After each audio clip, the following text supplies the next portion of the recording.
Graça e paz da parte de Deus, nosso Pai, e a do nosso Senhor Jesus Cristo, a todos os amados irmãos que possam estar me vendo ou me ouvindo em qualquer parte do Brasil e do mundo. Sintam-se abraçados por essa maravilhosa paz que irradia do nosso Deus e do nosso justificador Cristo Jesus. Amém. A mensagem que trago hoje para a nossa reflexão está contida no livro de Coríntios, na carta de Paulo aos Coríntios, primeiro capítulo, primeira carta aos Coríntios, capítulo 5, versículo 9. Primeira carta de Paulo aos Coríntios, capítulo 5, versículo 9. Vamos escrutinar ela, vamos prescrutar ela, analisá-la. Uma passagem pequena, mas cheia de detalhe, de riquezas. E quando você passa a analisar, se aprofundar dentro do seu contexto histórico, literário, cultural, geográfico, as coisas ficam muito mais claras diante de nós. Porque muitos dogmas, muitos sofismas, muitas falácias surgiram por falta de conhecimento bíblico. De muitos. Eu prego já há mais de 10 anos e desde quando eu comecei a pregar, eu toco numa tecla. E até hoje continuo a tocar. Estudem. Porque um homem, uma mulher que estuda é um homem livre. Ele não é escravo do sistema. Do sistema que fala de nenhum sistema humano, religioso, político, cultural, comercial.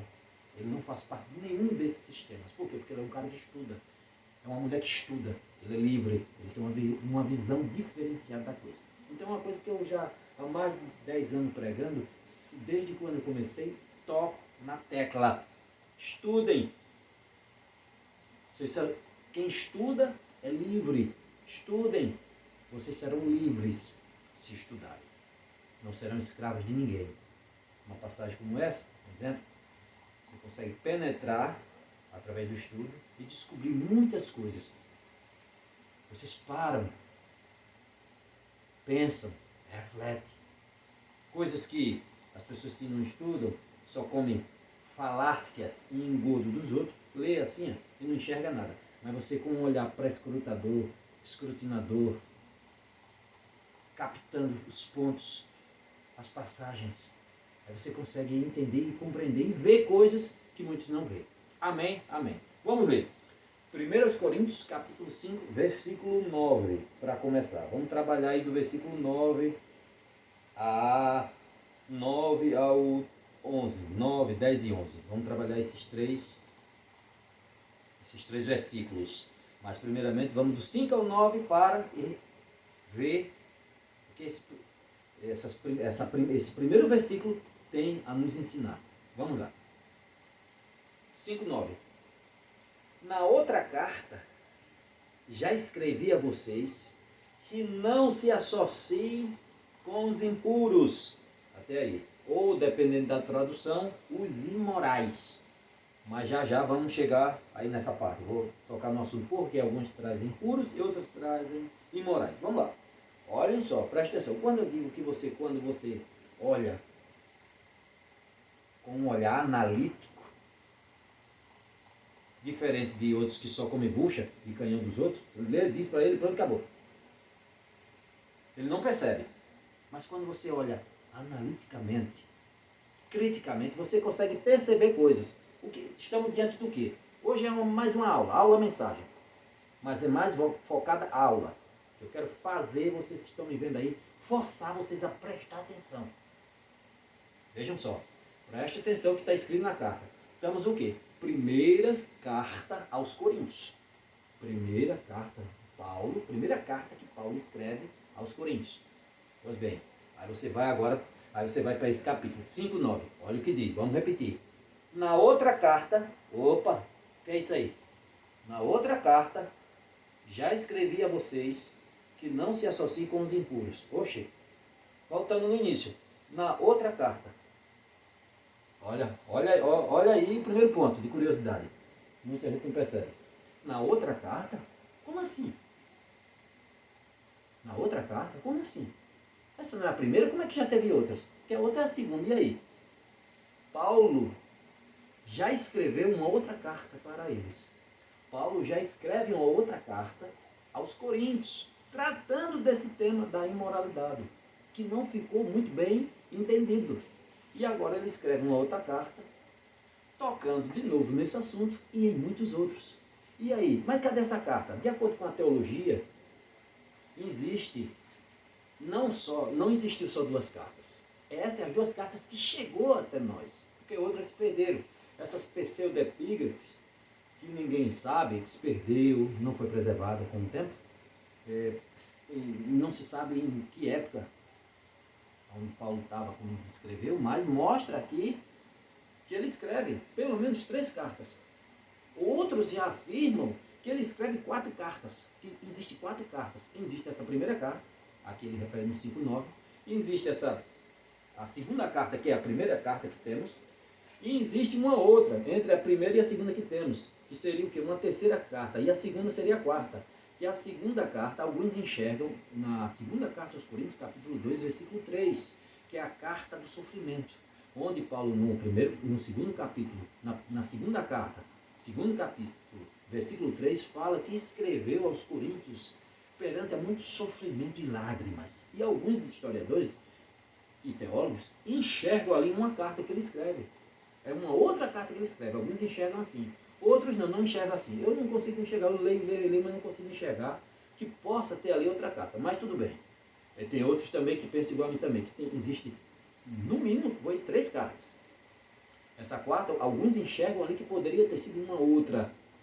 Mas a grande maioria, ou não a grande maioria, uma outra parte, a qual eu me encaixo aí, enxergam 3 cartas. Mas se foram 4 mesmo, cadê essas outras 2? Elas se perderam com o tempo, não foram preservadas. E o que chegou até nós, que Deus permitiu que chegou até nós, que de extrema relevância, de extrema importância, que chegou até nós, não que as outras não tivessem importância, mas não foram preservadas. Deus preferiu preservar essas 2 e é mais que o suficiente para nos instruir e nos ensinar a palavra, que é a que temos como primeira e segunda, que é o que temos.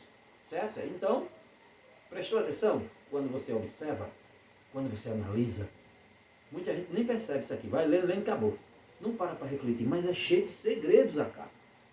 É cheio de segredos. As escrituras, elas são cheias de detalhes. Quando você lê, não percebe. Você tem que, como Cristo disse, vocês erram porque não examinam. Ele não diz porque vocês erram porque vocês não leem. Não, porque vocês não examinam. Vocês não escrutinam. Não lê degustando, mastigando, observando.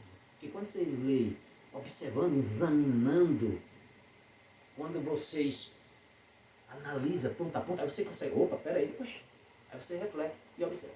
Pois bem, mas aí ele escreve essa outra carta falando desse tema, da imoralidade, da impureza, mas que não ficou muito bem esclarecido, porque o que é que ele diz? Na outra carta eu já escrevo a vocês que não se associem com esses impuros, com esses imorais. Aí a gente para e reflete. Que muitas igrejas, hoje está melhorando mais, mas antes, crente não conversava com gente do mundo de jeito nenhum, ficava bem longe. Aí pergunta assim, como vai ser para evangelizar? Porque Cristo andava com aquela multidão e era um monte de pecadores. E ele disse, eu vim para os doentes. Eu vim para resgatá-los da escravidão do pecado. Como vai ser se eu me isolar deles? Aí Paulo, quando escreve a primeira carta, eles não compreenderam, porque eles viviam em um cenário apodrecido. A cidade de Corinto é uma cidade rica, uma cidade portuária, margeada por 2 mares, o Mar Jônico, o Mar Egeu, onde o comércio ali era portuário, era fortíssimo, uma cidade rica, conhecida na Grécia Antiga, mas também próspera, mas também conhecida pela sua imoralidade, também conhecida como a cidade do prazer, e pela sua idolatria e imoralidade sexual. Era promíscuo. O ar que se respirava ali era totalmente de pecado e devassidão em Coríntios. E como a gente vai ficar longe deles? E assim, longe assim, não estou não está coloiado com eles. Não. Mas como é que a gente vai chegar até eles para pregar o evangelho? Se eu não posso chegar perto? Ficar isolado daqui, como é que vai ser para pregar? E você, quando chegou aqui, que nos resgatou dessa situação?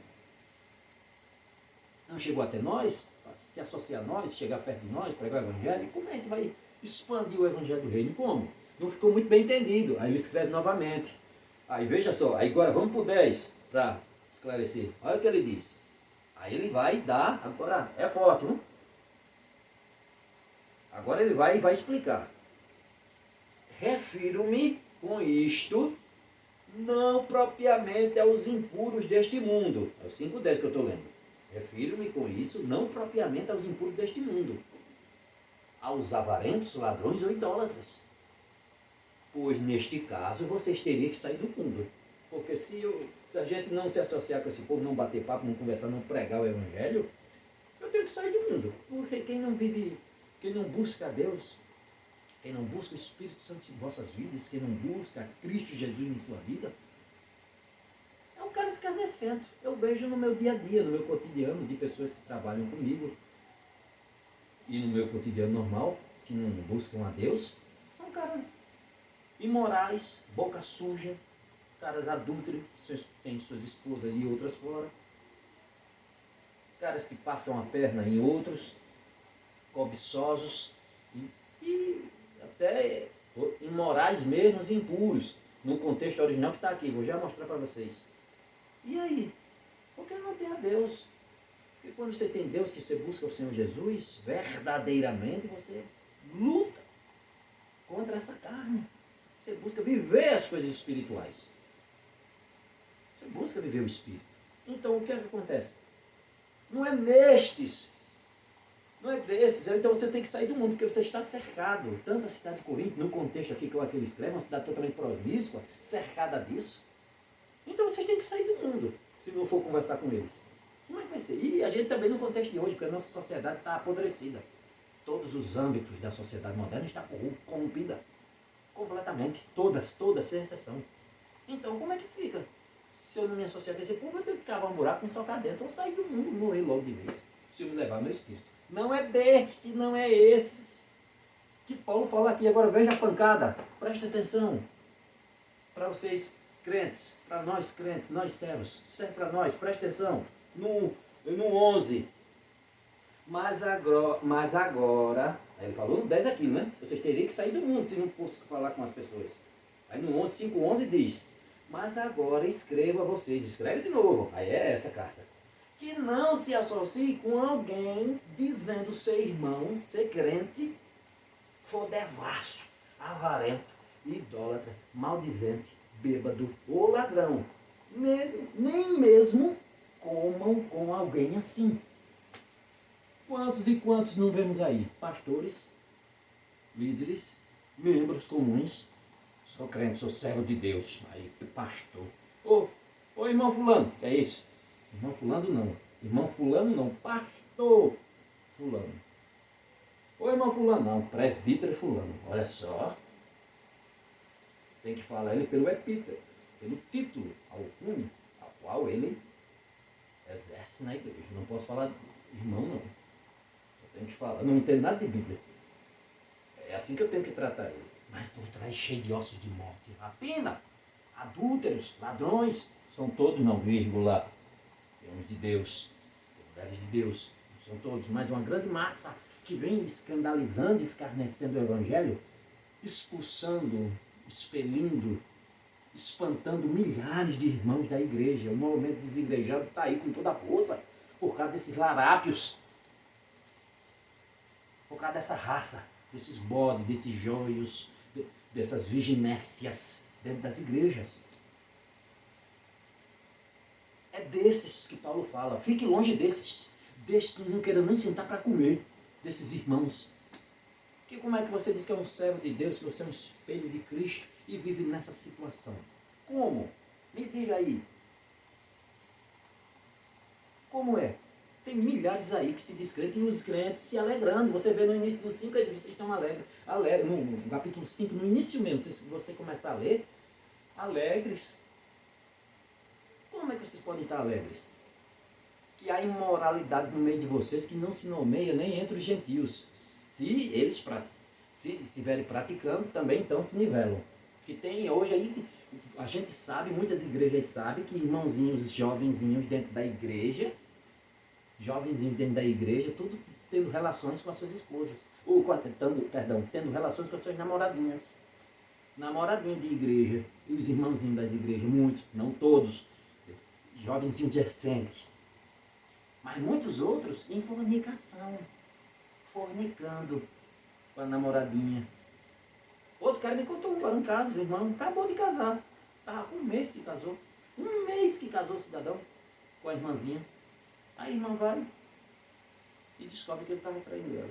Um mês de casado. Um mês, e aí? Membros da igreja que sabem, o presbítero ele se agarra com a mulher daquele ali, dentro da igreja. E ficam omitindo, e omitem, e se calam.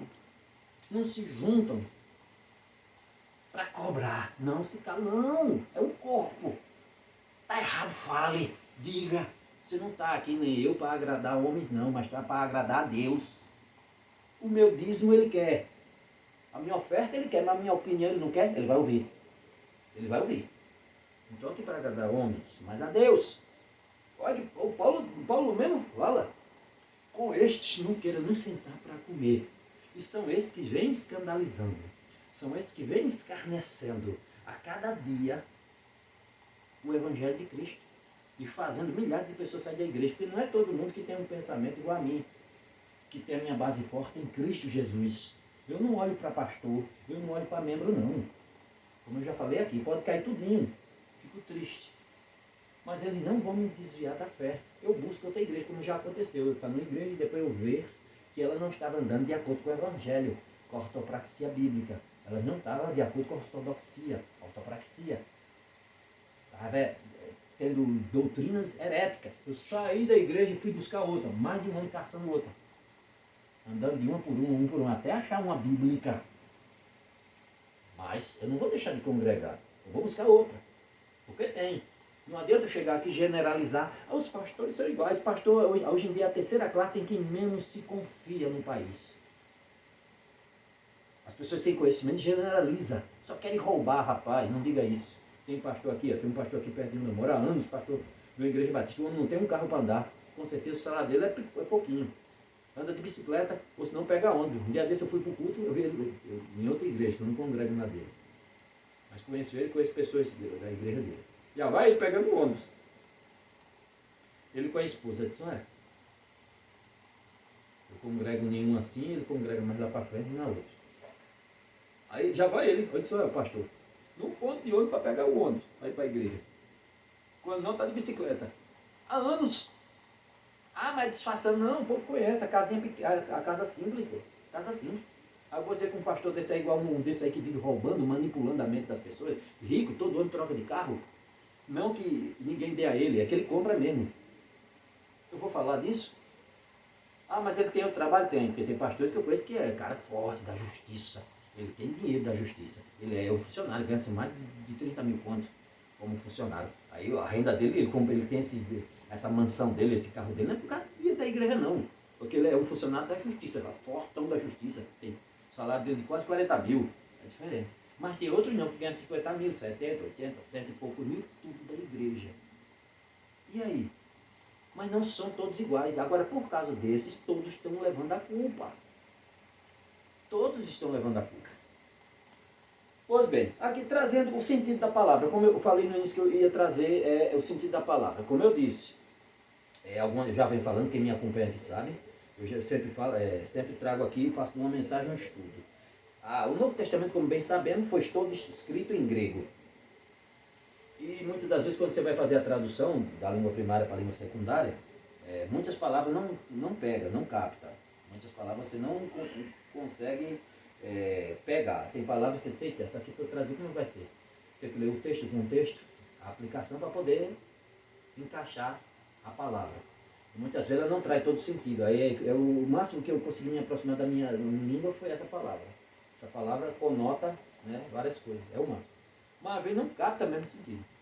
Aí o curioso, ou o estudioso, pastor, ou pregador, tem por obrigação dominar a sua mensagem.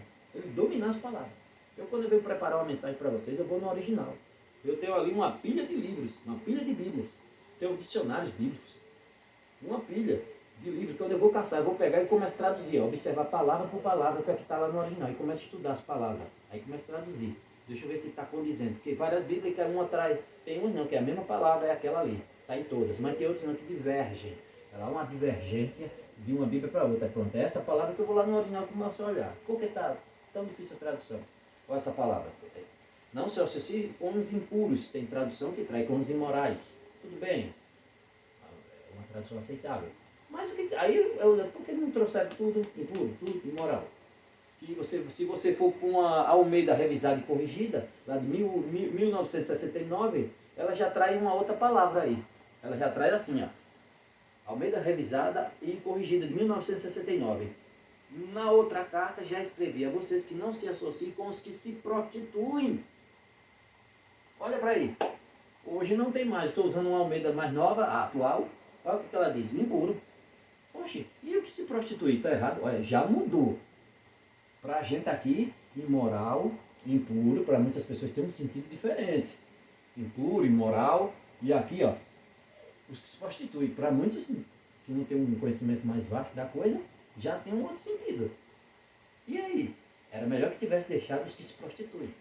Porque quando você vai para o original, você começa a traduzir, a palavra que eles traduzem para a gente como impuro ou imoral, no original, você pega um substantivo masculino por nome de pornos.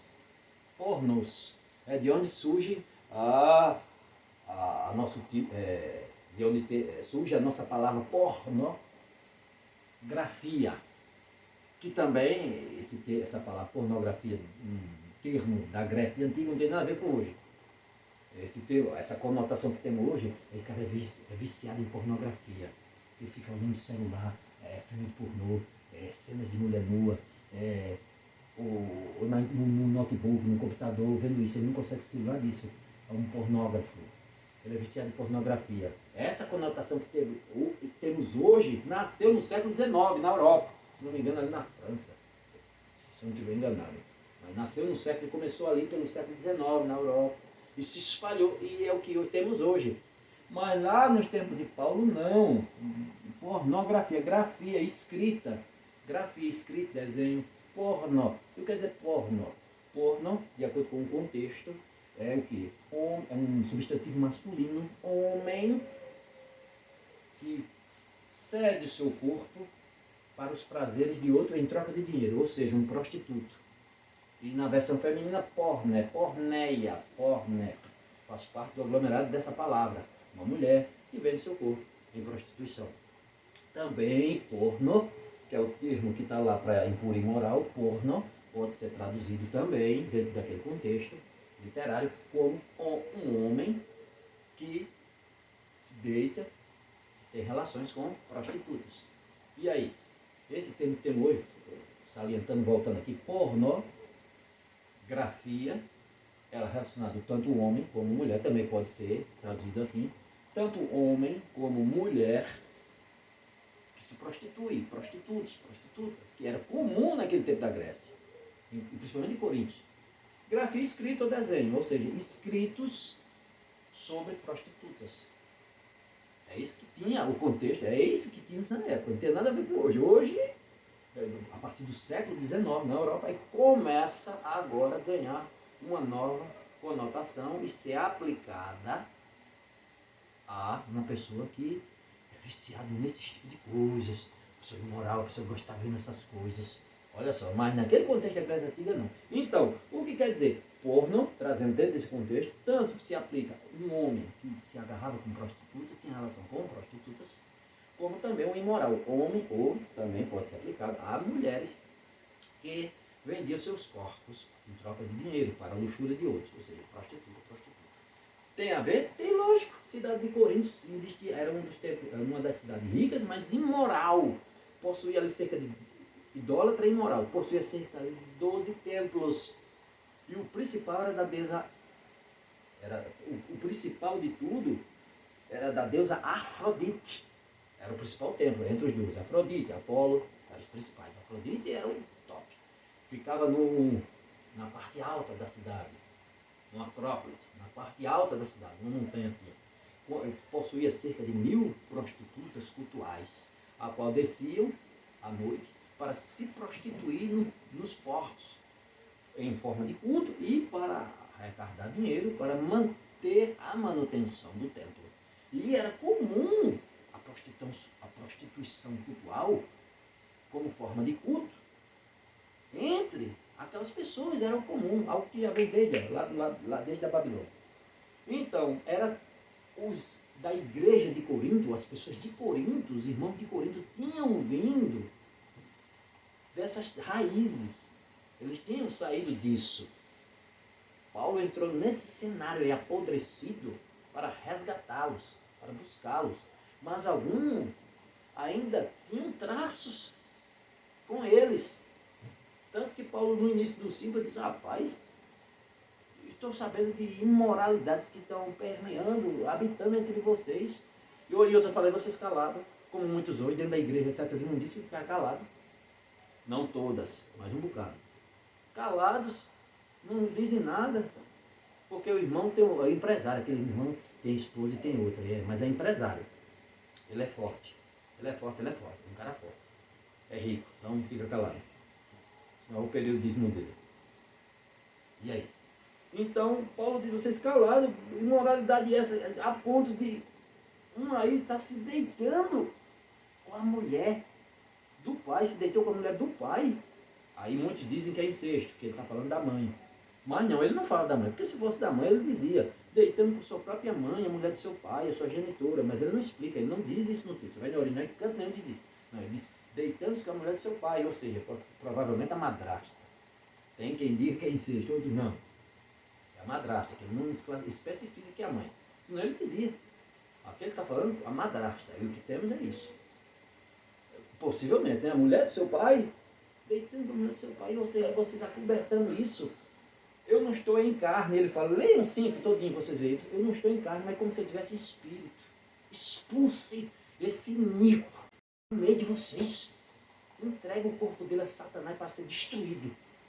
Olha só a pressão. E hoje eu vejo coisas gravíssimas.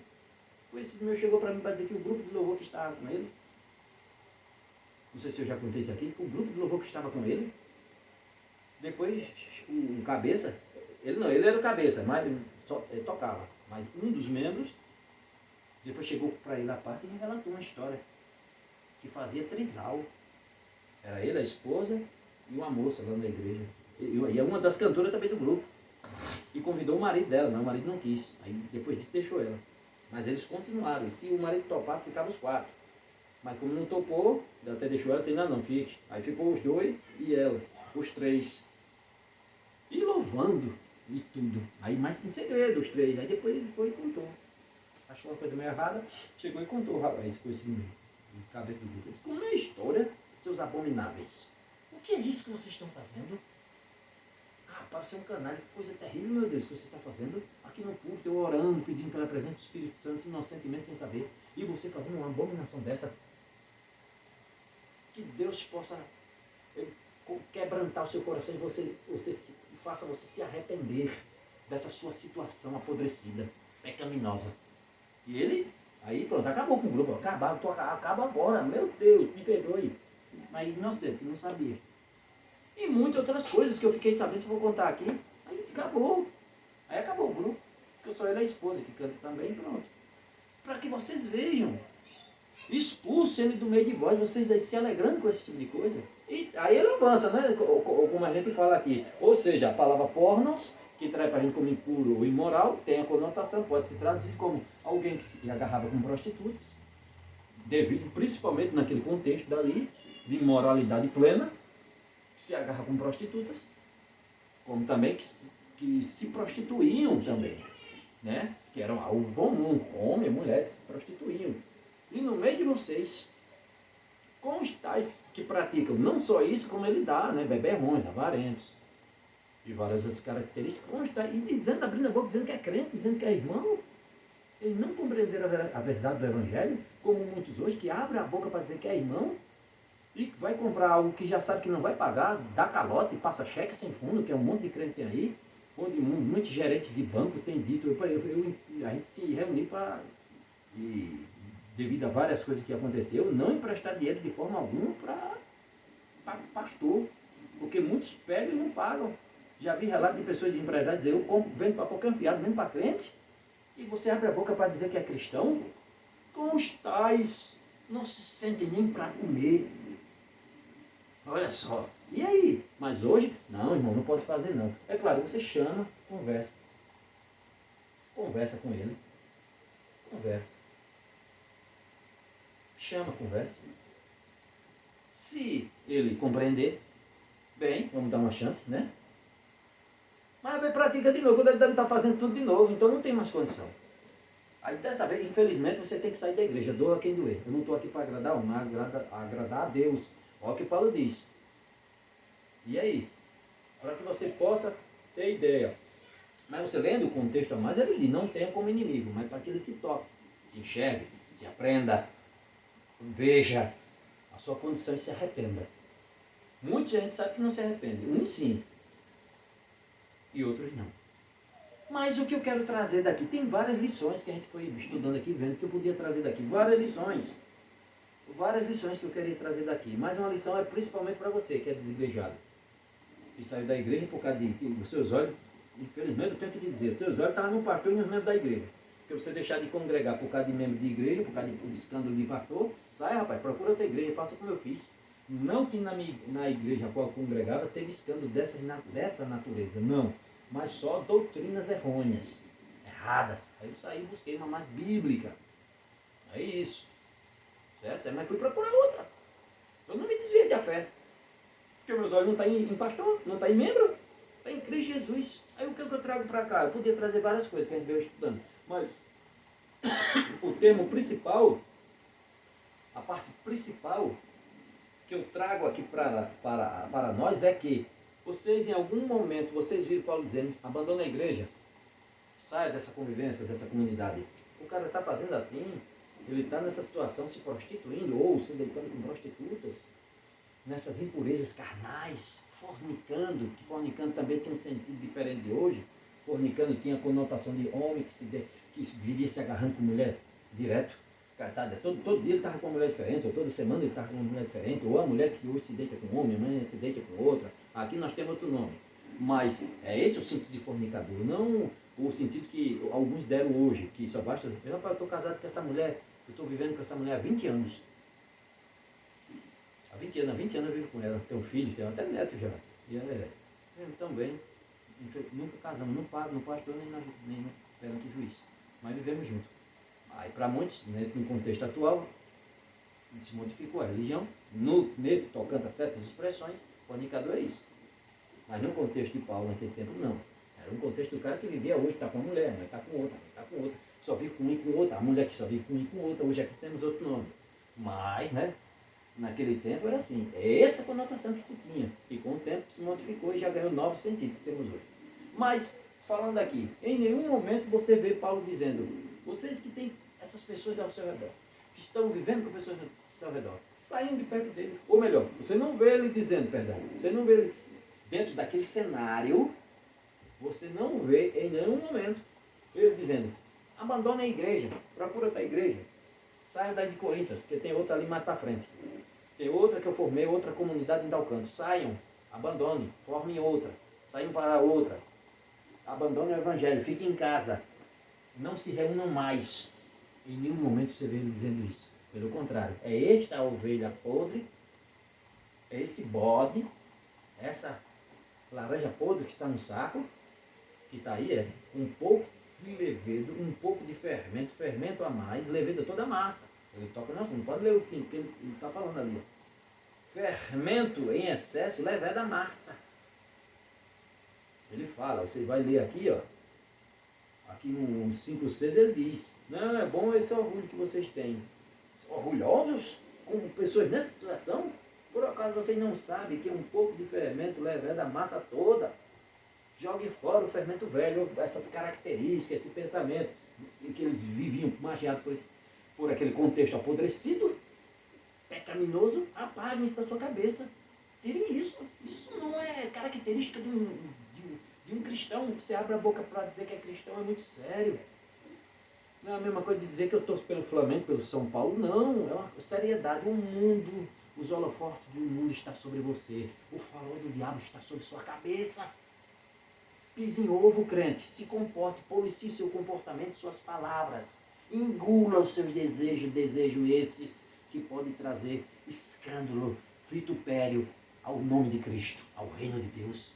Engula, se comporte-se, saiba andar, busque a Deus, ao Espírito Santo que te transforme, que te mude. Voltando aqui, Paulo em nenhum momento diz: saiam da igreja, se desfaçam, acabou, cada um para suas casas. Não, expulse esse Nico, essa laranja podre aí do meio de vocês. Com ele não queira sentar nem para comer. É isso que ele diz. E é a mesma coisa que eu digo a cada um e que ele dizia a cada um: se a sua igreja está totalmente apodrecida, sai e busque outra. Hoje tem um monte aí, vá procurando, leia a Bíblia, estude, busque. E busque uma igreja coerente, uma igreja bíblica. Pessoas perfeitas você não vai encontrar, não. Nem você é perfeito, nem eu sou.